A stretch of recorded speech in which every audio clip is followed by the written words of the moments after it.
বিশুদ্ধ খাবারের পানি নেই, তাদের পরিস্থিতি মোকাবেলার জন্য গাড়ি নেই, মাননীয় সদস্য, এমনকি অফিসারদের বসার চেয়ার নেই। মাননীয় সদস্য, এখন মাননীয় মন্ত্রী মহোদয় বলবেন কি অনুগ্রহ করিয়া এগুলো সমস্যার সমাধানের কোনো পরিকল্পনা মন্ত্রী মহোদয়ের আছে কিনা?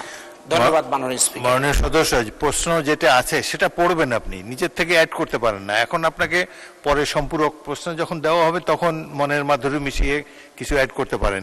এখন মাননীয় মন্ত্রী।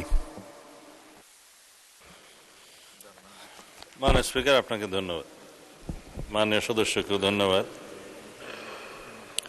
পুলিশের জনবল বৃদ্ধি সংক্রান্তে বর্তমান সরকারের গৃহীত পরিকল্পনা নিম্নরূপ: নূতন 4000 এসআই নিরস্ত্র পদ সৃজন, নূতন 400 সার্জেন্ট পদ সৃজন এবং নূতন 10,000 কনস্টেবল পদ সৃজন। উল্লেখিত পদসমূহ সৃজিত হলে রংপুর জেলাতেও জনবল বৃদ্ধি পাবে।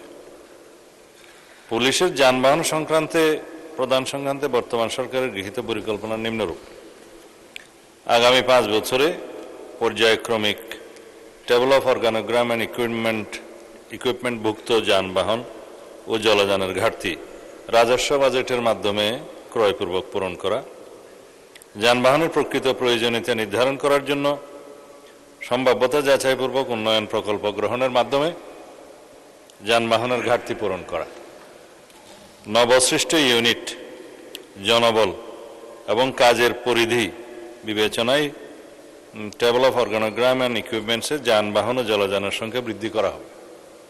পর্যায়ক্রমে মাঠ পর্যায়ের ইউনিট সমূহ প্রয়োজনীয় যানবাহন সরবরাহ করা হবে। ধন্যবাদ মাননীয় স্পিকার।